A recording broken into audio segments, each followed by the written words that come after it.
Imagine करें कि एक ऐसा बॉक्स है जो डिस्ट्रॉय नहीं किया जा सकता।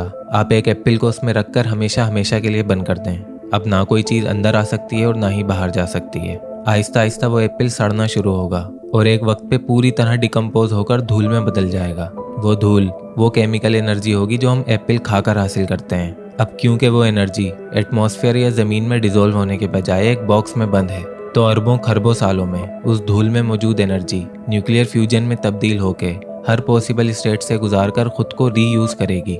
और एक स्पेसिफिक पीरियड ऑफ टाइम के बाद जब आप उस बॉक्स को खोलेंगे तो आपको वो एप्पल वैसा ही मिलेगा जैसा आपने रखा था।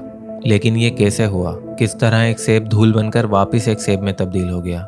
इंसानी अकल इस बात को मानने के लिए बहुत छोटी है, क्योंकि इसमें दिनों या महीनों का नहीं बल्कि अरबों खरबों सालों का वक्त लगेगा। और अगर वक्त इन्फिनिट यानी लामहदूद है तो सिर्फ सेब ही नहीं, इनफैक्ट हर वो पॉसिबल चीज़ जो उन लिमिटेड नंबर ऑफ पार्टिकल्स से अरेंज होकर कुछ बन सकती है, वो उस बॉक्स में किसी न किसी पीरियड ऑफ टाइम में कुछ ना कुछ बनकर मौजूद होगी। ऐसा इसलिए होगा क्योंकि energy can never be created nor destroyed, यानी एनर्जी को बनाया या ख़त्म नहीं किया जा सकता। ये बस एक फॉर्म से दूसरी फॉर्म में कन्वर्ट होती है। जैसे हम फ्यूल को धुएं में कन्वर्ट करते हैं और वो धुआं बारिश बनकर ज़मीन को सैराब करता है। अब क्योंकि हम इस चीज़ को दिनों या महीनों के फ़र्क से देखते रहते हैं, तो ये चीज़ हमें इतना सरप्राइज नहीं करती। तो अभी तक आप सिर्फ एक सेब के बारे में सोच रहे थे, इसलिए आपको ज़्यादा फर्क नहीं पड़ा होगा। लेकिन क्या हो अगर मैं कहूँ कि ये यूनिवर्स वो बॉक्स है और आप उसमें मौजूद एक सेब? जी हाँ, आप भी एनर्जी की एक फॉर्म है जिसे आपके पेरेंट्स ने इस दुनिया की दूसरी फॉर्म ऑफ एनर्जीज को कंज्यूम करके पैदा किया है।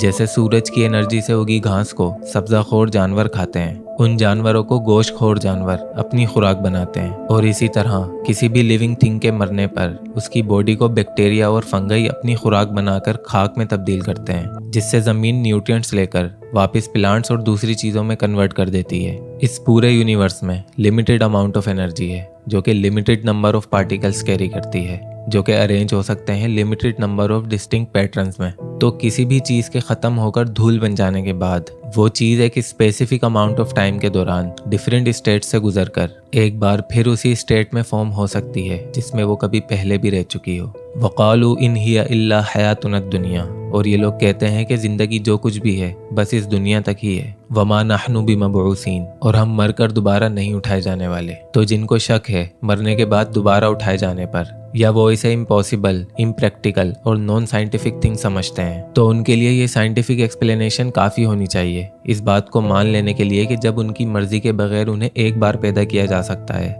तो कितनी ही मेहनत लगेगी उन्हें दोबारा पैदा करने में। या अय्युहन्नास, ए लोगों, इन कुंतुम फी रैबिम मिनल बास, अगर तुम्हें शक है दोबारा उठाए जाने पर, फ़इन्ना खलक़नाकुम मिन तुराब, तो जान लो कि हमने तुम्हें मिट्टी से भी तो पैदा किया था। यानी आपके पेरेंट्स ने जिस एनर्जी को कंज्यूम करके अपने अंदर मनी के वो नुत्फे यानी बीज जनरेट किए जो कि माँ के पेट में फर्टाइल होकर एक बच्चे की शक्ल लेते हैं, उनका डायरेक्ट सोर्स मिट्टी यानी ज़मीन से ही है, जिसका साइकिल मैं समझा चुका हूँ। और साइंस साफ अल्फाजों में कहती है कि एनर्जी को बनाया या ख़त्म नहीं किया जा सकता, ये बस एक फॉर्म से दूसरी फॉर्म में कन्वर्ट होती है। और इस पूरी कायनात में जितनी भी एनर्जी है उसकी शुरुआत बिग बैंग के इवेंट से हुई। बिग बैंग यानी वो धमाका जिसने इस पूरी कायनात को वजूद दिया, जिसकी एनर्जी से सारे प्लैनेट्स और गैलेक्सीज की फॉर्मेशन हुई। उसी एनर्जी ने ज़मीन पर जिंदगी को different forms of chain reaction और केमिकल बॉन्डिंग्स के जरिए पैदा किया। तो अब सोचने वाली बात यह है कि जब एनर्जी को बनाया या ख़त्म नहीं किया जा सकता और बिग बैंग से पहले किसी भी किस्म की एनर्जी मौजूद ही नहीं थी,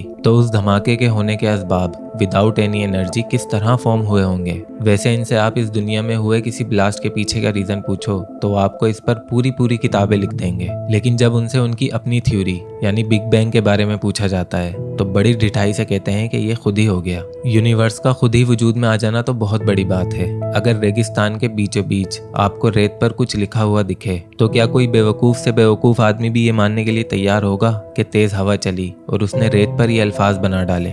जब इतनी सी चीज़ के खुद होने का इंसान यकीन नहीं कर सकता तो कितना बेवकूफ़ होगा वो इंसान जो कहता है कि वो ब्लास्ट जिसने अरबों खरबों लाइट ईयर्स पर फैली इस पूरी कायनात को जन्म दिया वो अपने आप ही हो गया।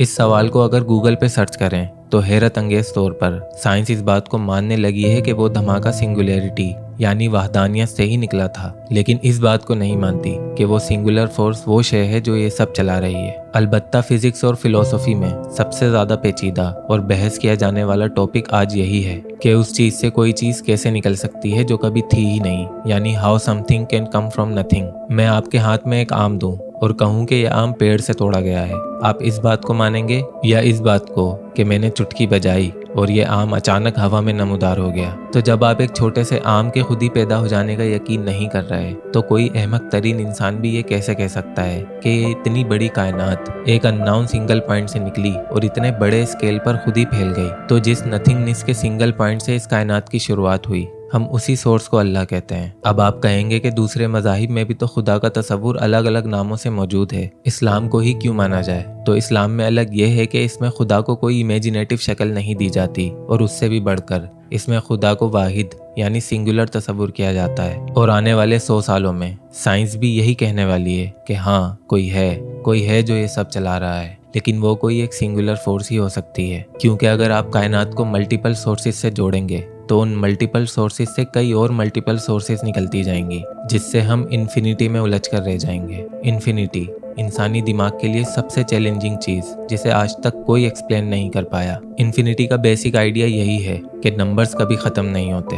हमने अपने रेफरेंस के लिए बिलियंस और ट्रिलियन जैसी टर्म्स जरूर बनाई हुई हैं, लेकिन अगर आप आज गिनती स्टार्ट करें और गिनते जाएं और आपके मरने तक आपने जितना गिना हो वहीं से आपके बच्चे कंटिन्यू करें, पूरी इंसानियत गिनते गिनते ख़त्म हो जाएगी, लेकिन अरबों खरबों साल तक चलने के बाद भी वो गिनती चलती रहेगी। इसका कोई एंड नहीं होगा। इसी को कहते हैं इन्फिनिटी। चलें गिनती को छोड़ें, अगर मैं आपसे कहूं कि 0 से 1 के दरमियान कितने नंबर्स होते हैं तो आप पॉइंट की वैल्यू में जवाब दे देंगे, लेकिन असल में वो डिवीजन वहाँ ख़त्म नहीं होता। आप जितना जूम करेंगे पॉइंट के बाद 0 बढ़ते जाएंगे और ये सिलसिला हमेशा चलता रहेगा। थोड़ा और इजी करके समझाता हूँ। आप एक रस्सी लें और उसको 2 हिस्सों में तब तक काटें जब तक वो पूरी तरह खत्म नहीं हो जाती। आप जितनी बार भी काटें आपके पास उसका कुछ हिस्सा हमेशा बचेगा, और काटते काटते एक हद के बाद आप एक एटम पार्टिकल तक पहुंचेंगे जो कि इंसानी आंख से दिखाई भी नहीं दे रहा होगा, और आपको लगेगा कि शायद ये एंड है।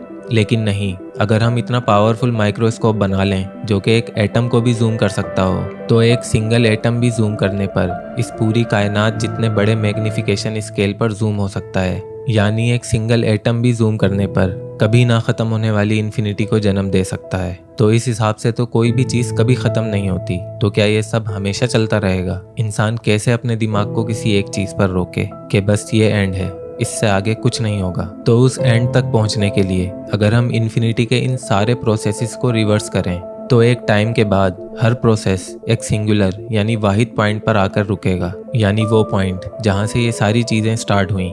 अगर इसी तरह यूनिवर्स के सारे प्रोसेसेस को रिवर्स करें तो उन सारे प्रोसेसेस का स्टार्टिंग पॉइंट सिंगुलर यानी वाहिद ही निकलेगा, और वही सिंगुलैरिटी है आंसर ऑफ इन्फिनिटी, यानी ला इलाहा इल्लल्लाह, there is nothing but one. Infinity को सुलझाने का बस यही एक सोल्यूशन है जो कि साइंस के हर एंड पॉइंट को रूह बख्शता है, वरना ये इन्फिनिटी इतनी खतरनाक चीज़ है कि इंसान को पागल कर दे। इमेजिन करें कि एक ऐसा होटल है जिसमें इन्फिनिट यानी लातादाद कमरे हैं और उसका हर कमरा हमेशा बुक रहता है, लेकिन अब क्योंकि उस होटल में इन्फिनिट रूम्स हैं तो एट द सेम टाइम उसमें कमरे हमेशा खाली भी रहते हैं। तो एक रात एक नया गेस्ट आकर एक रूम की फरमाइश करता है, तो बताइए मैनेजर उसे कौन सा रूम देगा? सबसे आखिरी।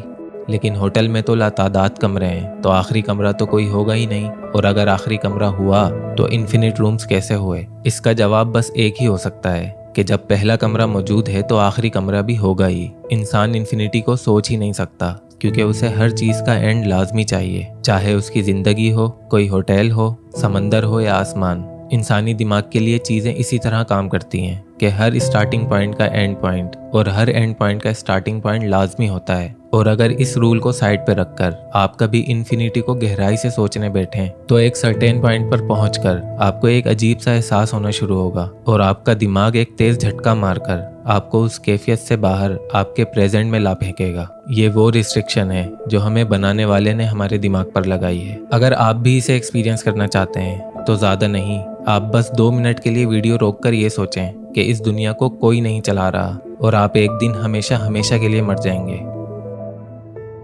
जो आप इस वक्त फील कर रहे हैं ये नाउम्मीदी और खालीपन की वो फीलिंग है जिसकी वजह से अक्सर लोग डिप्रेशन में जाकर सुसाइड कर लेते हैं।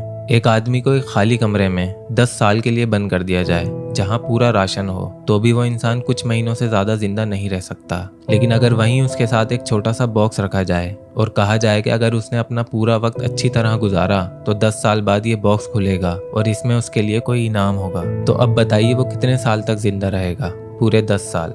तो उसे किस चीज ने जिंदा रखा? तजस्सुस ने, उम्मीद ने, लालच ने। तो जिस इंसान के अंदर तजस्सुस खत्म हो जाए तो वो कैसे जिंदा रह सकता है? जिंदा रहेगा भी तो एक बेलगाम जानवर की तरह, फिर चाहे वो कत्ल करता फिरे या रेप, क्या फर्क पड़ता है?